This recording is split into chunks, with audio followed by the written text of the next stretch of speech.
Good morning. It's early in the morning here. Nico and I just got back from our walk. Nico's just behind me right there. Um, yeah, so we just got in. It's a little chilly out there. But yeah, grab your coffee, your tea, your hot chocolate, whatever you like, and we'll get going right away and have our little chat. Whatever to chat about.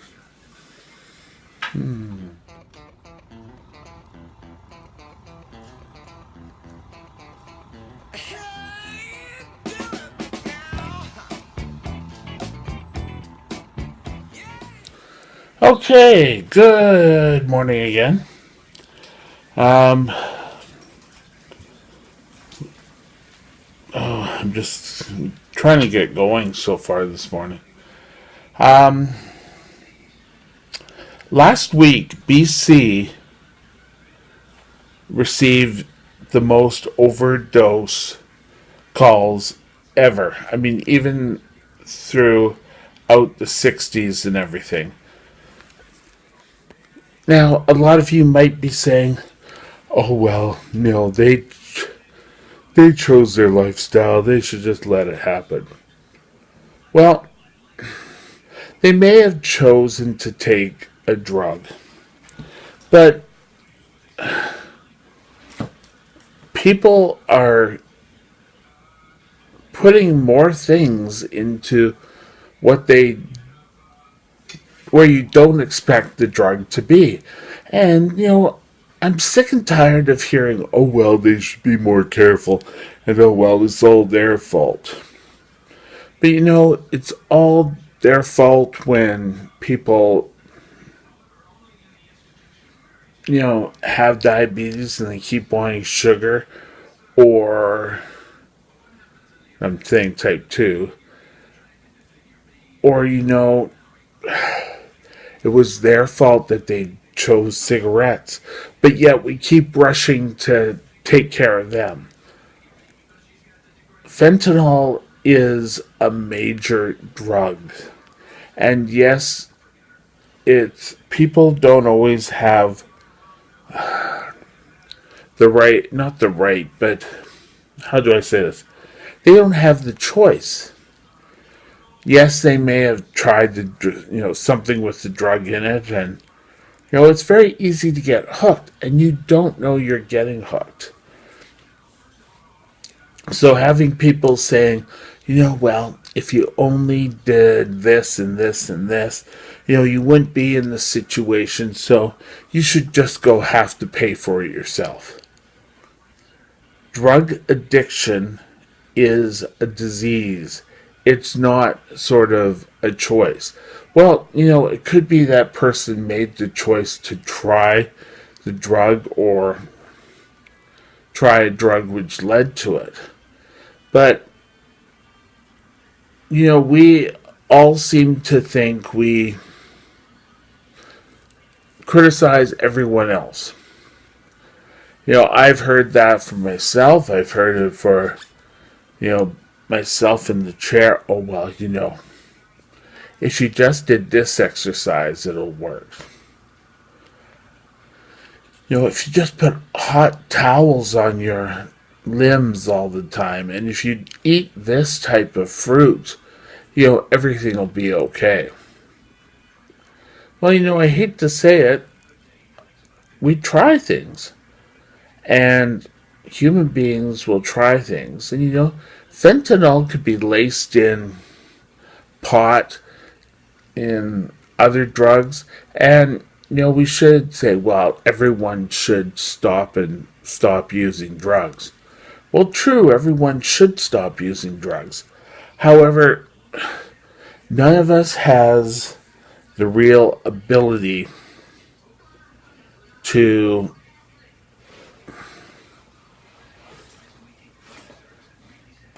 choose what, if we try a drug, if we try pot and it's laced with fentanyl, well, if we all didn't try drugs, everything would be happy and we'd all just go dancing down the street, and that's a bunch of garbage. And how many of you, and not everyone has done this, but has gone to a party and someone just gave you a drink and you didn't say, "Oh no, I can't have anything to drink." No, so you try to be hospitable and you try it, but it's laced with other alcohol, and you end up getting drunk. We should not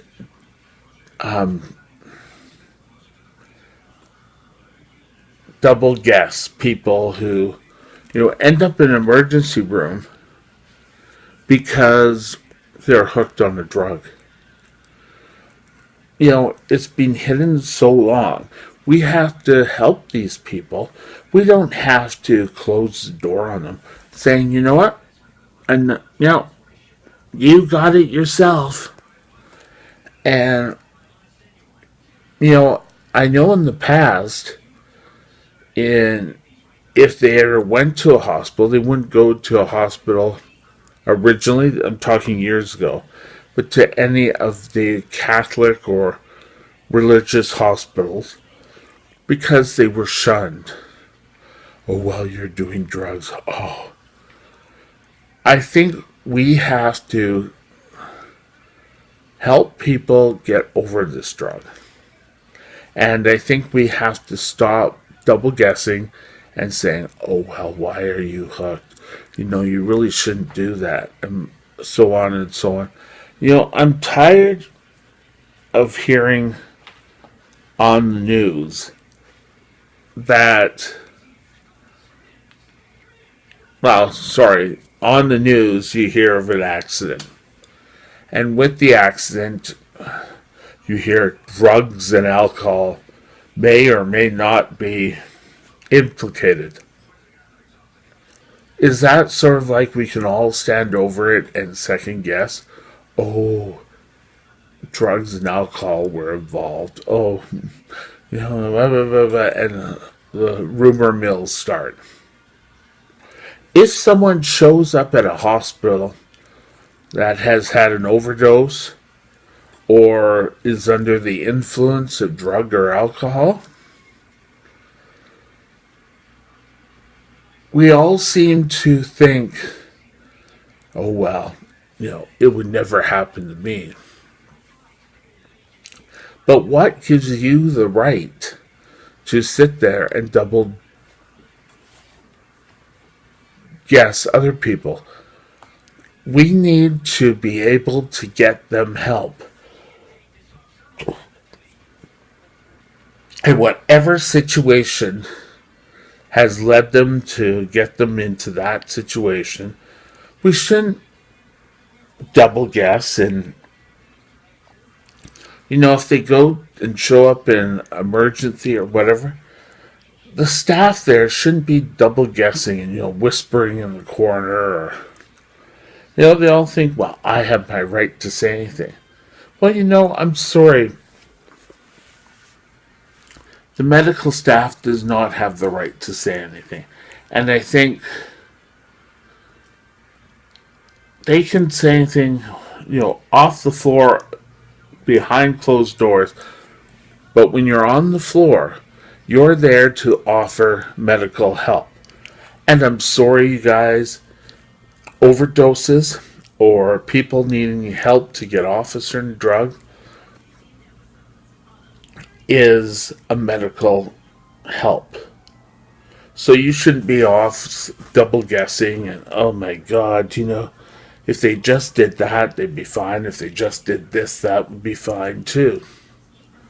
It's not their fault. Well, they shouldn't have tried the drug, but because they tried the drug, you're going to close them off. You're never going to help them again.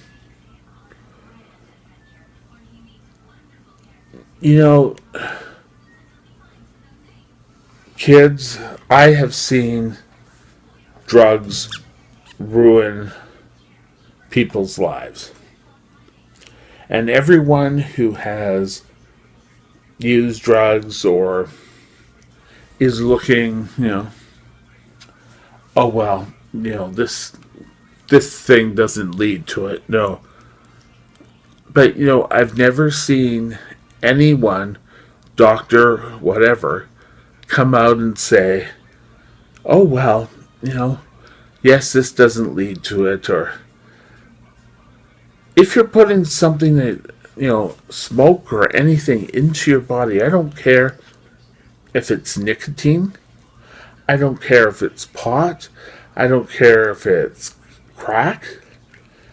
Those are all negative smoke into your body. If you're injecting something into your vein, you need help. And you need help before it's gone too far. Now there's Narcotics Anonymous that will be able to get you help. And yes, it's a 12-step program. But I think, first of all, your job is to get off the drugs. And you need to get off the drugs and start life. Now, it doesn't mean that you have to be on a 12-step program for the rest of your life. There are other programs out there. But I think Narcotics Anonymous is probably the first step to help you. You can look in the phone book, they're in the phone book, and they're here to help. If you have to go to an emergency, go to emergency. Be strong. Be there for you. More importantly is that narcotics, same as if you have alcoholic problems, there's Alcoholics Anonymous. And I will put the Lower Mainland number on the screen. But you know what? You need to take the first step. You have to hit rock bottom. If you don't, then, it's nothing anyone can do will help you. But if you have had enough and you need help, get it. And if you are living with someone who is using and you're being abused by them, or you're feeling the effects, you may have to get out and let them go and get help. Do whatever is safe for you. Okay, something to think about. I wouldn't try anything new out there, because Lord knows what is in these drugs, and these drugs are twice as strong as they were in the 70s. Okay, something to think about. And following this, there will be the numbers for Alcoholics Anonymous and for Narcotics Anonymous. Get the help you need.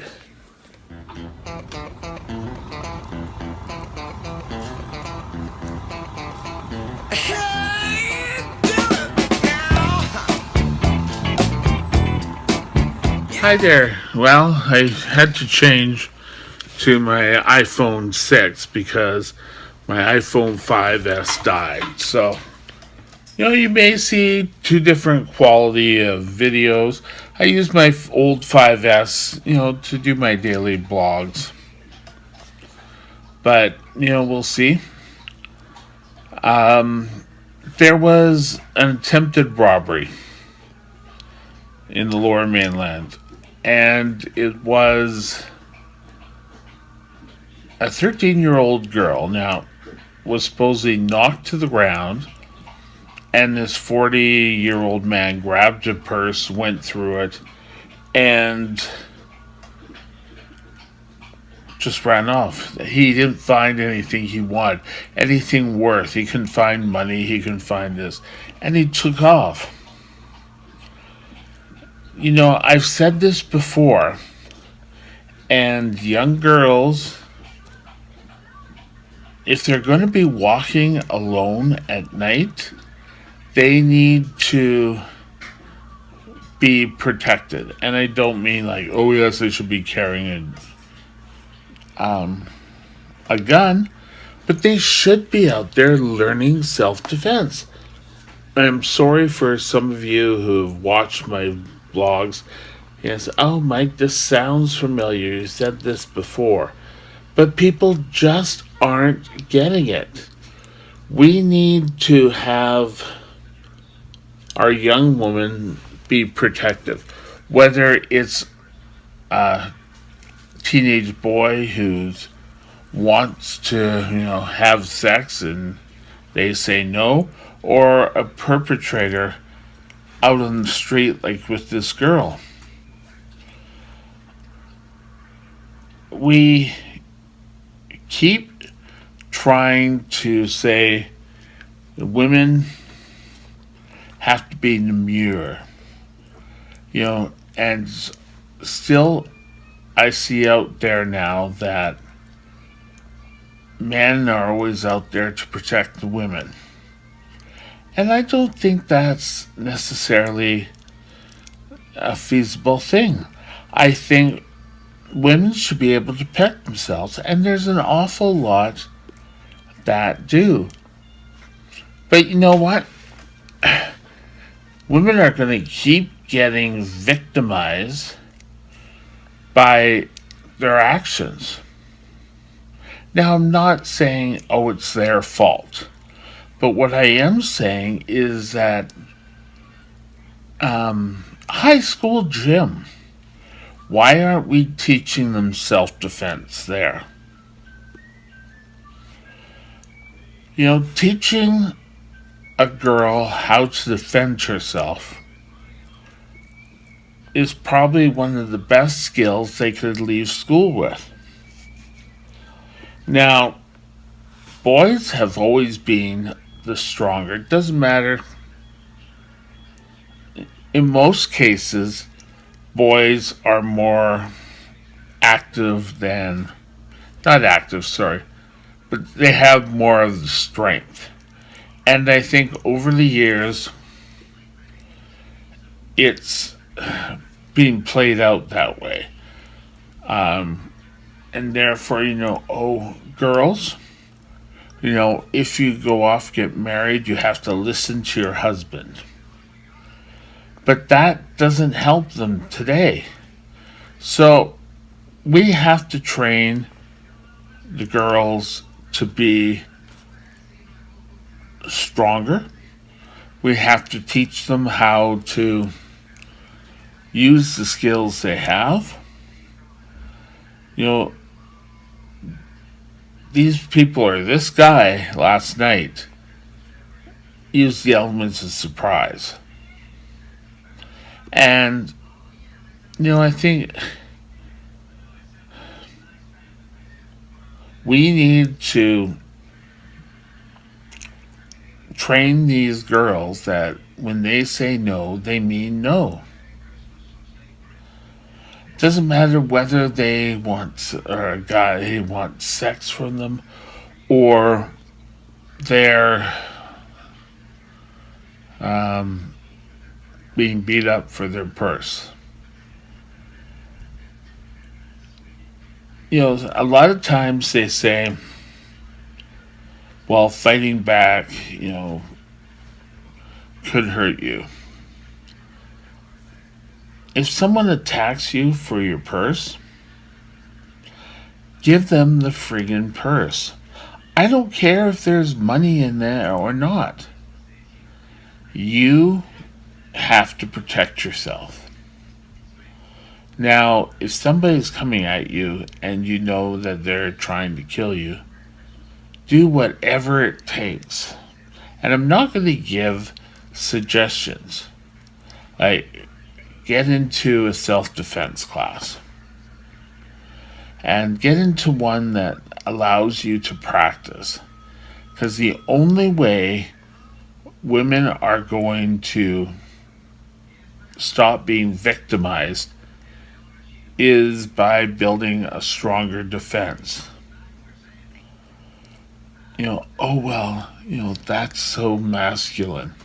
And even with guys, if a guy,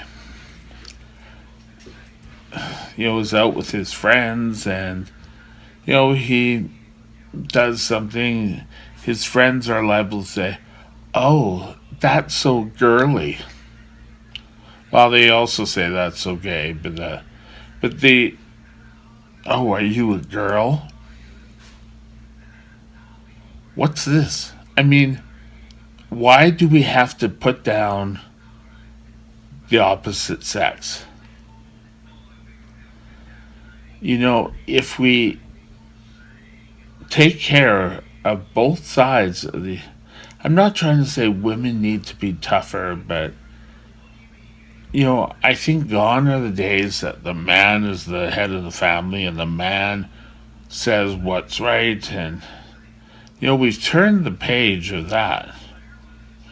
Though in the recent U.S. election, somebody was trying to shut the door and make it all white. But men, whether it's the Taliban,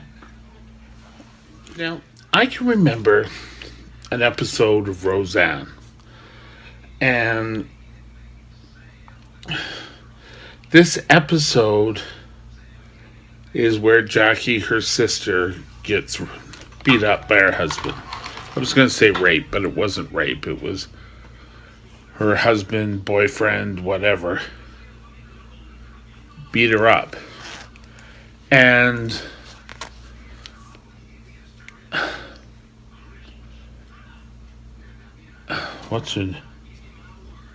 I can't think of his name. Can't think of the character name, but Roseanne's husband. Dan. Thank you. Dan went and ended up beating him up. But I think we should have women's defense classes. And women should be able to put up a fight.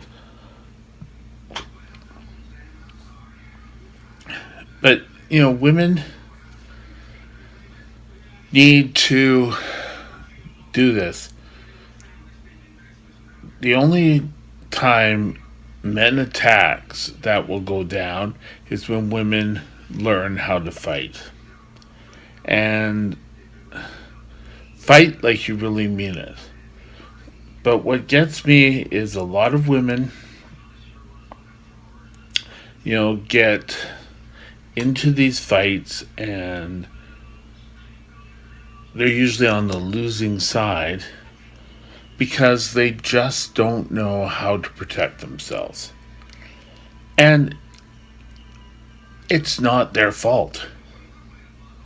It's mothers, fathers, brothers, it's local city government, it's the school's fault. As a child, we don't teach our children how to fight. And I think this is something we've got to do. Now, I don't mean to fight like to become a big bully. I know there's an awful lot of girls out there who, at school is, oh well, I'm the queen bee. But even those girls, if something happens to them, it's usually, well, I'll just scratch his eyes out. But that's can sometimes be feasible if they grab your hands behind your back. So get out there. Find a self-defense class for women. and go. Mothers, take your daughters. If there's no woman in the household, single fathers, take your daughters. Help your daughters learn to be self sufficient. You know, we always think of these things after, but let's be proactive and think of it right now. You know, I think women could learn an awful lot and teach men a few things. But be protective and think about it.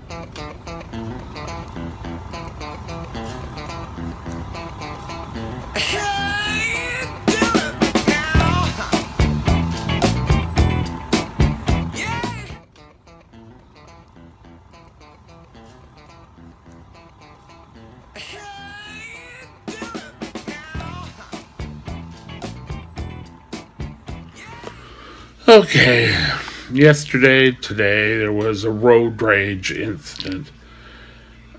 Come on, people. Oh, we have to fight over a parking spot. So you have to look a little longer for a parking spot. Oh, but this one's closer. What's the matter? You can't walk? Um, you know, I can't walk, and what really irritates me is in parking stalls, the ones that are designated for, uh, I'll use the word for handy capable, because handicap is a negative way, but handy capable allows,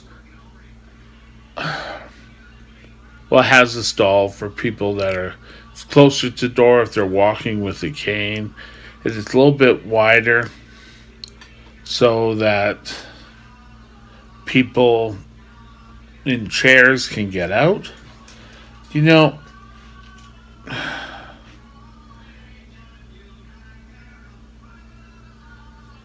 if someone is taking a spot like that, oh well, I just don't want my car scratched, so I'm going to take it.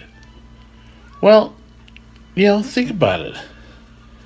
They're there so people can go in and shop. And I've said things to people, not a negative. I just said, that's for a handy capable person. And they said, well, I just don't want my car scratched. When we're on the SkyTrain, it's the same thing. There's a wheelchair seat place. Now, the new trains have spots, and that's great. But if you're on an old train and you get on, especially the older ones, that nice little flip-up seat, everyone sits down on that. And if you ask them to move, I was here first. I want the leg room. Or, it's kind of like, well, you can get off and find another seat. That's not the point. We were given the right to these seats so that we can be safe along the trail. We end up having to get into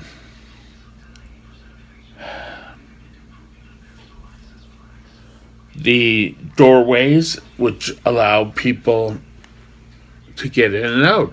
And we're usually sitting in the doorways. So, this road rage this afternoon was a spot in West Broadway, and it ended up to go downtown with road rage. Boom, it's like shooting yourself in the head. People need to learn that you need to stop being such a pest on the roads. And you are a pest if you rode. Oh, that was my spot. Oh, it's just like giving away money in an armed robbery. It's just money. It's a damn parking spot. So these two people continued arguing and fighting about it all the way down to the West End and causing a major accident. Now, over a friggin' parking spot. Oh, well, I'll just have to keep driving around until I find one. Well, maybe take a different form of transportation. A bus works well. Oh, but then I have to be around other people. So what? Different options allow different things. So if you decide to go out in your car, if someone takes your spot, be gracious about it and move on. What in your car you can swear, but if you have to see the person in the store, don't get into a big argument over it. Like I said, it's a friggin' parking spot. And if you wait a couple of minutes, another one might be showing up. But don't sit there and start a whole argument. Life's too short to do this. You're going to sit there and be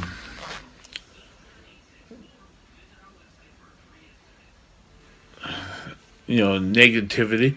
Let your negativity grow. It shows that more people who are negative in their life die earlier. It's contributory to stress. So you need to relax and not allow things to happen, but if it happens, it happens. Don't get into a stupid argument. We were going out to dinner one night when I was a kid. And I can remember my father getting into almost a fisticuffs over a parking spot. And, we talked about it after after the evening, after he calmed down. And he wasn't proud of it.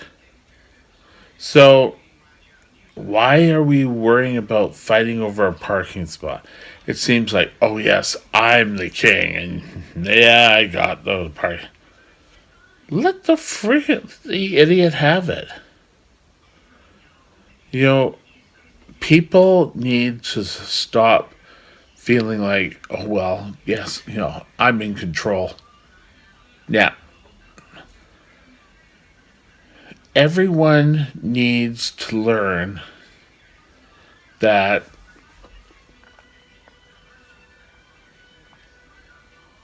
parking stalls, it's not kind of like you have all over the city, you have little signs that says reserved for so and so. Parking stalls out in the street are open to anyone. And, if two of you end up for the same parking stall, let the other person have it. It's sort of along the same lines as turn the other cheek. But, this road rage today is ridiculous. There's no reason to have road rage. People need to learn this. We need to teach our sons, our daughters, and in, a couple of generations, little things won't bother us. There was this series for years called, what was it? Don't Sweat the Small Stuff. There's one for teens and there's one for men and women. It's all sorts of all over there. But, he had some good points. And why are we worried about, oh, I didn't get the parking stall? Everyone, oh, I'm running late. Oh. Well, why are you running late? Maybe I'm just making a suggestion here. Maybe plan your morning out, you know. If you're running late, call in and say you're running late. Don't run and put yourself in a dangerous situation. People continually do this.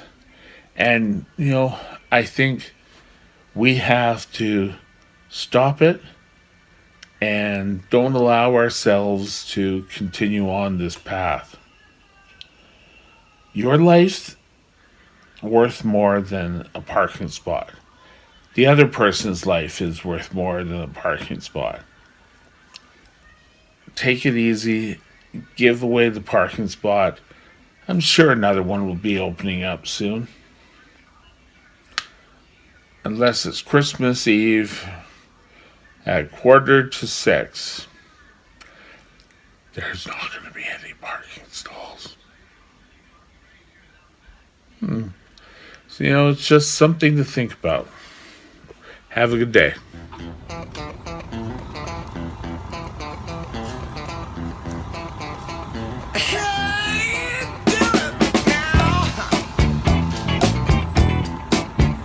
Okay, I think we've got to learn to turn the other cheek in more instances. People seem to think turning the other cheek is like, fighting, But just every day. Oh, well, there's one spot left on the elevator. Oh, go ahead. And don't let your temper boil. Later you could go into your office, you can go home, you can vent all you want. But you shouldn't vent and get into road rage over a stupid thing as a parking stall.